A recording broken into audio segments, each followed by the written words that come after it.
Hello welcome to our YouTube channel. आज की video में हम बात करेंगे टाइडल एनर्जी के बारे में, जो फ्यूचर की क्लीन एनर्जी है। तो समुद्र की लहरों में इतनी ताकत है कि पूरे शहर को बिजली दे सकती है। आज दुनिया क्लीन और रिन्यूएबल एनर्जी की तरफ शिफ्ट हो रही है। टाइडल एनर्जी एक ऐसी ग्रीन एनर्जी सोर्स है जो ओशियन टाइड्स यानी समुद्री लहरों का यूज़ करके इलेक्ट्रिसिटी जनरेट करती है। तो चलिए टाइडल एनर्जी का कंसेप्ट, वर्किंग, एडवांटेजेस, डिसएडवांटेजेस और फ्यूचर के बारे में डिटेल में समझते हैं। तो सबसे पहले जानते हैं टाइडल एनर्जी क्या है। टाइडल एनर्जी एक रिन्यूएबल एनर्जी सोर्स है जो हाई टाइड और लो टाइड के मूवमेंट से इलेक्ट्रिसिटी को जनरेट करता है। जब भी समुद्र में पानी ऊपर नीचे होता है तो एनर्जी प्रोड्यूस होती है। जैसे फ्रांस का रांस टाइडल पावर प्लांट दुनिया का सबसे पुराना टाइडल पावर स्टेशन है। तो अगर डेफिनेशन की बात करें पर्टिकुलरली, तो tidal energy is a form of a hydro power that converts the energy जो हमें टाइड से मिलती है in the useful form of power जो इलेक्ट्रिसिटी के सिमिलर ही होती है। टाइडल एनर्जी टेक्नोलॉजी जो है वो परपेंडिकुलर डिफरेंसेस इन हाइट, जो हाई ड्रिफ्ट और लो ड्रिफ्ट के बीच में बनता है, उसको यूज़ करती है। सिस्टम जो टाइडल ड्रम फायर्स की फॉर्म लेता है या लगून्स की, तो वो टर्बाइंस यूज़ करते हैं इन इलेक्ट्रिसिटी को इंड्यूस करने के लिए as the drift contracts into the force. और जब ड्रिफ्ट हेड्स के बाहर जाती है तो वाटर रिटेन्ड होता है जिसमें रिलीज कर देते हैं वो टर्बाइन जो इलेक्ट्रिसिटी को जनरेट करता है। तो इस तरह का आप देख सकते हैं tidal power station. Principle of tidal energy की बात करें तो टाइडल एनर्जी जनरेट होती है अर्थ की ओशनिक टाइड से। ये टाइडल जो होती है सेल करती है फोर्सेस जो ग्रेविटेशनल मैग्नेटिक्स की हेल्प से बनी होती है। ये फोर्स प्रोड्यूस करती है कॉरस्पॉन्डिंग मूवमेंट्स और currents with the world abyss. Strong magnet to the abyss एक बल जो होता है within the water position वो बनता है जो शॉर्ट लिमिट इंक्रीज करता है इन वाटर पोजीशन से। और due to earth gravitation the huge volume of ocean जो है वो शेलो वाटर कंटेनर से मिलता है और एक ड्रिफ्ट क्रिएट करता है। The eventually of A point for tidal electricity generation जो डायरेक्टली कमर्शियबल होती है लेस टाइडल वेरिएशन से और बेटर टाइडल इनफ्लो रैपिडिटी से। हमें पता है कि अर्थ टाइड्स होती है due to gravitational force of the earth with the moon and the sun. So tidal energy virtually जो है वो इनडेफिनेबल है and classified as renewable energy resources. तो टाइडल एनर्जी के तीन मेजर मेथड है। टाइडल बैरेजेस जो डैम्स की तरह काम करता है, जो हाई टाइड और लो टाइड का डिफरेंस का यूज़ करके इलेक्ट्रिसिटी को जनरेट करता है। फिर आ गया टाइडल स्ट्रीम जनरेटर जो पानी के फ्लो से विंड टर्बाइन की तरह काम करता है। देन डायनामिक टाइडल पावर जिसमें लॉन्ग बैरियर्स के थ्रू टाइडल फ्लो का यूज़ करके एनर्जी जनरेट होती है।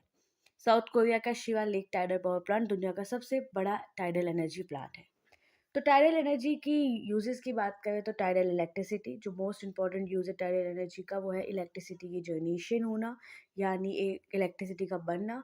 तो इलेक्ट्रिक पावर जनरेट होती है टाइड से और ये रिलायबल है एज टाइड जो है प्रोडक्टेबल होती है और यूनिफॉर्म इन नेचर है। देन आ गया ग्रेन मिल्स। तो टाइडल एनर्जी को हम यहाँ पे भी यूज़ करते हैं, मतलब यूज़ करते आ रहे हैं, जैसे विंड मिल्स को यूज़ करते हैं। तो ये एक सफिशिएंट एक एफिशिएंट रिसोर्स है for the mechanical crushing of grains in the grain mill, grains को क्रश करने के लिए, क्योंकि जो मूवमेंट है टर्बाइंस का वो टाइडल एनर्जी के से ही यूज़ होता है। Then energy storage. तो टाइडल एनर्जी स्टोर एनर्जी क्या कहते हैं, एनर्जी स्टोर करने के लिए भी यूज़ होती है हाइड्रो इलेक्ट्रिक डैम्स में, क्योंकि ये एक एनर्जी लार्ज एनर्जी स्टोरेज की तरह भी काम करती है। टाइडल बैरेजेस एंड रिजर्वियर्स को हम मॉडिफाई कर सकते हैं ताकि हम उसमें एनर्जी को स्टोर कर सकें। देन आ गया provide protection to coast during high storm. तो टाइडल बैरेजेस जो है कैपेबल है कि वो किसी भी डैमेज को प्रिवेंट कर सके जो कोस्ट में हो रहा है जब हाई स्टॉर्म की आशंका हो। और ये एक तरह का इजी ट्रांसपोर्ट में भी काम करती है between the two arms of a estuary bay. तो जैसे हम लोग टाइडल एनर्जी के बेनिफिट्स के बारे में बात किया है, उनकी यूजेस के बारे में बात किया, बात करते हैं उनके एडवांटेजेस की। तो एक ओवरव्यू देती हूँ इससे पहले मैंने बेनिफिट्स को डिटेल में डिस्कस करें। तो ये 100% रिन्यूएबल और सस्टेनेबल एनर्जी है। इसमें CO2 एमिशन यानी आपका कार्बन डाइऑक्साइड का एमिशन बहुत ज़ीरो होता है। ये एक प्रोडक्टेबल और रिलायबल एनर्जी सोर्स है। बहुत ज़्यादा एनर्जी जनरेट करने की इसमें कैपेसिटी होती है और इसकी कॉस्ट जो है बहुत ज़्यादा लो होती है।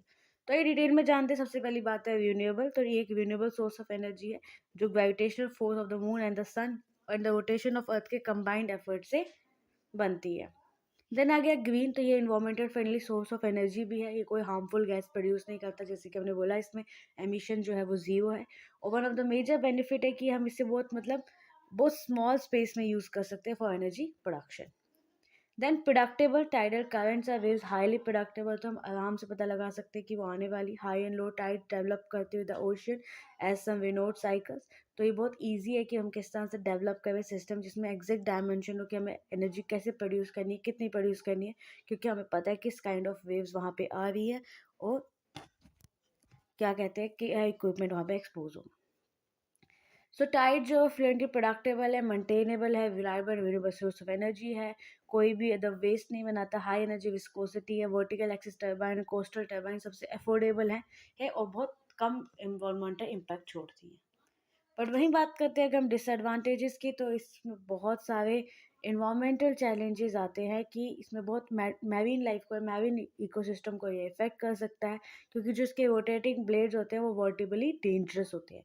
तो कोई भी स्विमिंग ओशन लाइफ को मार सकता है और मतलब कुछ ही तरह भी मैरीन क्रिएचर्स को अप्रोच कर सकता है। देन अगर टाइडल टर्बाइंस, तो इन टाइडल टर्बाइंस जो प्राइमरी कंसर्न होता है वो होता है हार्नेसेस, जो ब्लेड का स्ट्राइक है and the trap of marine organism, जैसे मैंने बताया। तो हाई स्पीड वाटर जो है वो मैरीन लाइफ के लिए थ्रेट बढ़ा सकती है, ये भी एक सबसे बड़ी डिसएडवांटेज है। देन टाइडल शॉवर जो है वो ओशन फ्रंट को चेंज कर सकता है विद अ बे क्विक और लार्ज इकोसिस्टम को इफेक्ट कर सकता है जो टाइडल अपार्टमेंट्स पे डिपेंड करते हैं। तो inhibiting the inflow of water in and out of the bay, ये जो है वो fresh turbidity and lower salt water को लो कर सकता है। देन आ गया टाइडल लैगून। तो जनरली जो थ्रेट एसोसिएट होता है टाइडल लैगून से वो ब्लेड ही होता है कि मतलब अगर फिश उसमें चली जाए तो उस तरह के सेडिमेंट मतलब उसमें बहुत सारे इश्यूज हो सकते हैं। देन हाइड्रोइलेक्ट्रिक पावर जनरेशन, जैसे हमने बताया टर्बाइन की हेल्प से कैसे हो सकता है।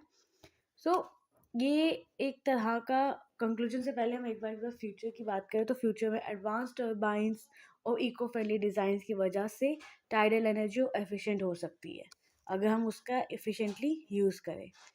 यूके का एक मेगेन प्रोजेक्ट हर साल 1,50,000 घरों को पावर सप्लाई करता है with the help of tidal energy. लेकिन वहीं टाइडल एनर्जी प्लांट्स मैंग्रोव्स और मैरीन लाइफ को डिस्टर्ब कर सकते हैं। तो ये हम पे है कि हम उसका कितना एफिशिएंटली यूज़ करते हैं, उसको हम उसमें से कितना बेस्ट लाते हैं।